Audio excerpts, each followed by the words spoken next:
Hello friends, स्वागत है आपका अपने चैनल यूपी स्टडी पॉइंट में। तो दोस्तों, आज से आपकी सभी सब्जेक्ट्स की इम्पोर्टेंट क्वेश्चंस की यहाँ पर क्लासेस स्टार्ट हो रही हैं। ज़रा भी इस क्लास को मिस मत करिएगा, क्योंकि यहाँ पर अगर आप इस क्लास को मिस कर जाते हैं तो आप 100% यहाँ पर अच्छा अंक नहीं गेन कर पाएंगे। लेकिन अगर आप यहाँ पर क्लास को पूरा देखते हैं और रेगुलर बेसिस पे बने रहते हैं हमारे साथ, तो मैं आपको गारंटी देता हूँ कि आप यहाँ पर अच्छे से अच्छे अंक प्राप्त कर सकते हैं, वो भी अपने पॉलिटेक्निक फर्स्ट सेमेस्टर यहाँ दोस्तों, जो कि आपका यहाँ पर एग्ज़ाम होने वाला है, जो कि है 8 मार्च से। तो अगर आप अच्छा अंक गेन करना चाहते हैं तो आप हमारे चैनल को सब्सक्राइब कर लीजिए और यहाँ पर जो कि हमारा बेल आइकन है उसे भी प्रेस कर दीजिए, जिससे कि आपको यहाँ पर नोटिफिकेशन मिलते भी रहे। और अपने दोस्तों के साथ ज़रूर शेयर करिएगा, जिससे कि वे भी यहाँ पर इम्पोर्टेंट प्रश्न की यहाँ पर क्लासेस ले सकें, जिससे कि वह भी अच्छा अंक गेन कर सके। और हाँ दोस्तों, अगर आपका कॉलेज ग्रुप है तो आप उसमें भी वीडियोस को शेयर ज़रूर करिएगा। तो चलिए दोस्तों, बिना टाइम वेस्ट किए आज की वीडियो स्टार्ट करते हैं। तो हम यहाँ पर वीडियो स्टार्ट करेंगे जो कि हमारा है अप्लाइड फिजिक्स से। यहाँ पर पहला सब्जेक्ट जो कि है मात्रक व विमाएं, जी हाँ दोस्तों, उसका हम कुछ क्वेश्चन लेके आए हैं जो कि बहुत ही ज़्यादा इंपॉर्टेंट क्वेश्चन, जो कि ज़्यादा से ज़्यादा यहाँ पर दोस्तों आपके एग्ज़ाम में पूछे जाते हैं। तो चलिए हम आपको बताते हैं। सबसे पहला जो कि हमारा प्रश्न है कि एक जूल कार्य को कार्य की सीजीएस प्रणाली में यहाँ पर बदलना है। तो जो कि जूल होता है हमारा होता है एमकेएस प्रणाली का, और सीजीएस में हमको इसको चेंज करना है। एम सीजीएस का जो कि हमें फुल फॉर्म होता है सेंटीमीटर ग्राम सेकेंड। यहाँ पे सी से सेंटीमीटर, ग्राम मतलब कि जी से, एस मतलब सेकेंड। तो चलिए हम यहाँ पर चेंज करना आरंभ करते हैं। तो सबसे पहले हमें यहाँ पर पता है जो कि है क्वांटिटी दिया हुआ कि एक, तो ये होता है हमारा n1 जूल, जो कि होता है यूनिट, इसे हम दर्शाते हैं u1 से। तो चलिए हम जानते हैं कि जूल जो कि कार का मात्रक है और कार की विमा होती है ml2t-2। तो पहले के लिए हम लिखेंगे यहाँ पर जो कि हमारा पहले फार्मूला जो कि हम आप जान लेते हैं कि n2 इक्वल टू होता है n1 u1 अपान u2। तो चलिए हम यहाँ पर n1 की वैल्यू रख देते हैं जो कि है 1, और u1 जो कि हमारा पहला है जो कि जूल है, तो इसे हम 1 से दर्शाते हैं, तो इसलिए हम इसे लिखेंगे m1 l1 t1 minus 2, m1 l2 1 t1 minus 2।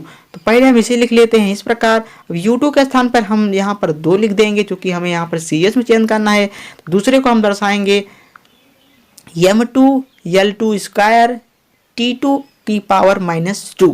तो बस इतना अगर आप कर लिए हैं तो अब आप बहुत ही ज़्यादा अच्छे तरीके से इसे सॉल्व कर पाएंगे। सिंपली आप यहाँ पर m2 ऐसे ही रहने दीजिए, m1 और m2 यहाँ पर हम एक में कर लेते हैं। तो चलिए हमने यहाँ पर m1 बटे m2 और यहाँ पर एक में कर लिया है। इसके बाद हम लिखेंगे l1 बटे l2, इसे भी एक में करके पूरे का स्क्वायर लिख देंगे, क्योंकि आप जानते हैं कि दोनों पर स्क्वायर है, इसलिए हम यहाँ पर इसे पूरे का स्क्वायर लिख सकते हैं। इसके बाद हम यहाँ पर लिख देंगे t1 और बटे में t2। इसके बाद यहाँ पर कई पावर माइनस 2 थी, इसलिए हम यहाँ पर माइनस 2 लिख देंगे। तो अब हम जानते हैं कि जो कि ऊपर वाला है हमारा एमकेएस पद्धति का, और नीचे हमें सीजीएस में, और पूरा हमें चेंज करना है जो कि सीजीएस में। तो सिंपली हम यहाँ पर सीजीएस में ही पूरा मात्रक को बना लेंगे। तो m1 मतलब कि किलोग्राम, जब हम एमकेएस में जानते हैं, सीजीएस में इसका मात्रक होता है ग्राम, द्रव्यमान का मात्रक जो कि होता है, और यहाँ पर लंबाई जो कि होता है एमकेएस में मीटर और सीजीएस में सेंटीमीटर, और समय दोनों ही सेम होते हैं, सेकेंड। चलिए हम यहाँ पर लिख देते हैं। अब केजी को हम बदलेंगे ग्राम में, क्योंकि हमें यहाँ पर बदलना है सीरीज में। तो सिंपली 1 किलोग्राम इक्वल टू होता है 1000 ग्राम। तो यहाँ पर हम लिख लेते हैं 1000 को आप लिख सकते हैं 10 की पावर 3। सिंपली हम यहाँ पर लिख लिए हैं 10 की पावर 3 ग्राम, बटे में ग्राम तो ऐसे रहने देंगे। इसके बाद 1 मीटर में 100 सेंटीमीटर होता है, तो यहाँ पर हमने सिंपली 100 सेंटीमीटर लिख लिया है, और बटे में भी सेंटीमीटर तो है था, तो इसमें वैसे ही रहने देंगे। और पूरे का स्क्वायर जो कि हो जाएगा 2। अब यहाँ पर सेकेंड कैंसिल होगा, यहाँ पर बचेगा 1 और पूरे की पावर माइनस 2 यही थी। तो सिंपली हम यहाँ पर लिख लेंगे। तो यहाँ पर ग्राम से ग्राम जो कि कैंसिल होगा, सेंटीमीटर से सेंटीमीटर कैंसिल होगा। यहाँ पर 10 की पावर 3 थी, ऐसे बच जाएगा। अब 100 को हम लिख सकते हैं 10 की पावर 2। सिंपली हमने यहाँ पर लिख दिया है। इसके पावर में जो कि था 2, अब 1 को यहाँ पर लिख लिए हैं ऐसे, सिंपली इसके पावर में था -2। अब यहाँ पर आप देखिएगा कि यहाँ पर 10 की पावर 3 तो ऐसे ही रहेगा। अब आप जानते हैं कि जब यहाँ पर स्क्वायर में कोई चीज़ होता है वो भी घात में, तो ये जाता है जोड़। तो सिंपली हम यहाँ पर जोड़ लेंगे 2 और 2 जुड़ जाएगा, हो जाएगा 4। अब आप जानते हैं कि 1 की पावर में चाहे जितनी घात हो, चाहे वो माइनस हो या पॉजिटिव हो, सब उसका मान एक ही होता है। तो यहाँ पर हमने एक लिख लिया है। सिंपली हम यहाँ पर जानते हैं कि गुणा में घातें जुड़ती हैं, तो सिंपली हम यहाँ पर घातों को जोड़ लेंगे। तो यहाँ पर 10 की पावर 3 और 10 की पावर 4, 4 और 3 है, जब हम जोड़ेंगे तो ये हो जाएगा 7। यहाँ पर एक ऐसे ही बचा है, तो 1 इंटू 10 की पावर 7। और इस जो कि सीजीएस पद्धति में कार्य का मात्रक होता है अर्ग। तो यहाँ पर सिंपली हम जान गए कि यहाँ पर जो कि 1 जूल में होता है 1 इंटू 10 की पावर 7 अर्ग, जो कि है सीजीएस पद्धति का मात्रक। तो इस प्रकार से हमने जूल को सीजीएस पद्धति में आसानी से बदल लिया। तो जल्दी से आप अगर सीख गए हैं तो अगर आप चाहें तो इसका स्क्रीनशॉट ले सकते हैं, नहीं तो आपको यहाँ पर डिस्क्रिप्शन में टेलीग्राम चैनल का लिंक है, सिंपली वहाँ पर जाइए और ज्वाइन हो जाइए, वहाँ पर आपको इसकी पीडीएफ मिल जाएगी। तो चलिए हम अपने दूसरे क्वेश्चन की तरफ बढ़ते हैं, जो कि दूसरा हमारा बहुत ही ज़्यादा इंपॉर्टेंट क्वेश्चन है और ये बहुत ही ज़्यादा पूछा जाता है। इसी टाइप के क्वेश्चन पूछे जाते हैं, कभी कभी तो यही क्वेश्चन ही पूछा गया है। तो चलिए हम आपको यहाँ पर बताते हैं सिंपली, जो कि हमारा प्रश्न 2 है कि ए बी तथा सी की बीमा ज्ञात करो। जो कि हमें प्रश्न में दिया हुआ है कि v equal to AT plus B upon T plus C, जहाँ v वेग है और t है समय। सिंपली पहले हम इसे ऐसे लिख लेते हैं, v equal to AT plus B upon T plus C. तो हम जानते हैं कि समान मात्रक ही जुड़ते हैं और घटते हैं। जैसे कि यहाँ पर अगर 2 अगर कोई क्वांटिटी है तो इसमें हम गिनती ही यहाँ पर जोड़ पाएंगे और घटा पाएंगे, चाहे हम 1 को जोड़ें या फिर घटाएं, चाहे 2 को जोड़ें या घटाएं, क्योंकि ये न्यूमेरिकल वैल्यू है, इसलिए हम न्यूमेरिकल में न्यूमेरिकल ही जोड़ सकते हैं। अगर आपको वो कह दें कि यहाँ पर 2 में ए को प्लस करना है, जो कि ये अल्फ़ाबेट है और ये है न्यूमेरिकल, तो अल्फ़ाबेट में न्यूमेरिकल कभी भी जुड़ता नहीं है। तो इसी प्रकार यहाँ पर बीमा में भी यही सेम यहाँ पर प्रोसेस होता है। यहाँ पर जो भी यहाँ पर सेम वैल्यू होती है वही जुड़ती है, वही घटती है, वही भाग में होती है। तो इससे हम यहाँ पर सॉल्व करेंगे कि इसकी बीमा क्या होगी। तो सिंपली ये है v, जो कि होता है वेग, और वेग की बीमा हम जानते हैं जो कि होता है LT-1। सिंपली हमने इसे ऐसे ही लिख लिया। अब हमने आपको बताया कि सेम चीज़ ही जोड़ती है। तो यहाँ पर अगर ये वेग है तो वेग के साथ वेग ही जुड़ेगा, तो ये भी इसका वेग ही होगा। तो सिंपली हम लिख सकते हैं कि वेग इक्वल टू वेग, जैसे कि हम अगर 2 इक्वल टू 2 लिखते हैं तो मतलब कि ये भी 2 है, ये भी 2 है। तो सिंपली हम इसके बराबर लिख सकते हैं। तो v के बराबर हो जाएगा AT की बीमा और b की बीमा जो कि होती है LT-1। एक तो ऐसे ही रहेगा क्योंकि हमें इसकी बीमा निकालनी है, और t की बीमा जो कि होता है t।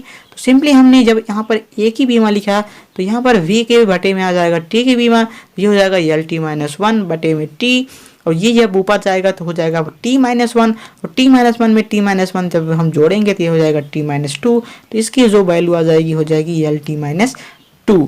तो यहाँ पर हमने A की बीमा निकाल लिया है। चलिए हम देखते हैं C की बीमा, जो कि C की बीमा अब हमको यहाँ पर थोड़ा ध्यान देना होगा। अब आप जानते हैं कि हमने आपको अभी ही बताया सेम चीज़ ही जोड़ती है और सेम चीज़ ही घटती है। तो यहाँ पर जुड़ा क्या है, T के साथ अगर कोई वैल्यू जुड़ा है, मतलब कि अगर t समय है तो इसके साथ समय ही जुड़ेगा, यहाँ पर वेग तो जुड़ेगा नहीं। तो यहाँ पर अगर ये t अगर समय है तो c भी समय ही होगा, तभी तो जुड़ा है। तो इसके लिए हम यहाँ पर लिख सकते हैं c की बीमा बराबर t की बीमा, क्योंकि यहाँ पर t समय है तो ये भी c भी समय है, तो समय समय बराबर होंगे, तो यहाँ पर हमने बराबर लिख दिया है। तो c की बीमा बराबर t की बीमा, जो कि t की बीमा होती है यहाँ पर कैपिटल T। तो सिंपली c की बीमा भी हमने निकाल लिया है। अब आपको यहाँ पर थोड़ा और ज़्यादा ध्यान देना है, जो कि है हमारा b की बीमा निकालना। हमने c की बीमा निकाल लिया है। अब ये है हमारा b और अपॉन c t। अब हम जानते हैं कि अभी हमने आपको बताया कि वेग में वेग जुड़ता है, और जैसे समय में समय जुड़ता है, गिनती में गिनती जुड़ती है, अल्फ़ाबेट में अल्फ़ाबेट जुड़ता है। तो इसी प्रकार v अपॉन t जो कि एक वेग है और ये भी वेग है, तो हम दोनों को बराबर करेंगे। तो v की बीमा b अपॉन t की बीमा बराबर v की बीमा, v की बीमा बराबर v की बीमा इंटू t की बीमा, जो कि यहाँ पर भाग में है, इधर जाएगा तो गुणा में हो जाएगा। अब हम b की बीमा जानते हैं LT-1, और t की बीमा जो कि होती है t और +1। अब आपको यहाँ पर थोड़ा ध्यान देना है, T-1 और गुणे में अगर t होगा तो यहाँ पर इसकी घात 1 है, और गुणे में घातें जुड़ती हैं। तो अगर हम यहाँ पर -1 इंटू +1 जोड़ेंगे, -1 में +1 थी, दोनों कैंसिल हो जाएगा, आ जाएगा 0। किसी की पावर 0 मतलब कि उसकी वैल्यू 1 हो जाती है। यहाँ पर बचेगा यल, तो सिंपली यहाँ पर हो जाएगा यल। तो हमने यहाँ पर किसी ने आसान तरीके से ए, वी और सी की बीमा निकाल ली है। इस तरीके से आप यहाँ पर किसी भी दिए हुए सवाल की जिसकी हमें बीमा निकालनी है, इस मेथड से आप निकाल सकते हैं। तो आप इसे ज़रूर नोट करिएगा, क्योंकि ये बहुत ही ज़्यादा इंपॉर्टेंट है और बहुत ही ज़्यादा ये पूछा गया है। चलिए, आप बहुत ही ज़्यादा सबसे ज़्यादा इम्पोर्टेंट, जो कि हमारा बहुत ही ज़्यादा ये इम्पोर्टेंट है और ये बहुत ही ज़्यादा पूछा भी जाता है, क्योंकि यही बहुत ही ज़्यादा आया है और इसके रिलेटिव जो भी सवाल होंगे, अगर आप इसे लगाना सीख गए तो बहुत ही ज़्यादा यहाँ पर सरल तरीके से आप कोई भी सवाल इस तरीके का लगा पाएंगे। तो चलिए हम देखते हैं, जो कि हमारा प्रश्न 3 है, जो कि दिया हुआ है कि स्टोक के नियम के अनुसार द्रव द्वारा गोलीय वस्तु पर लगाया गया बल F, द्रव की श्यानता गुणांक ईटा, गोले की त्रिज्या r तथा सीमांत वेग v पर निर्भर करता है। तो सूत्र ज्ञात करना है, हमें फार्मूला फाइंड करना है कि इसका फार्मूला क्या होगा, जो कि द्रव द्वारा गोलीय वस्तु पर लगाया गया बल का फार्मूला क्या होगा। अब बल का नोटेशन जो कि पहले से ही दिया हुआ है, जो कि है F।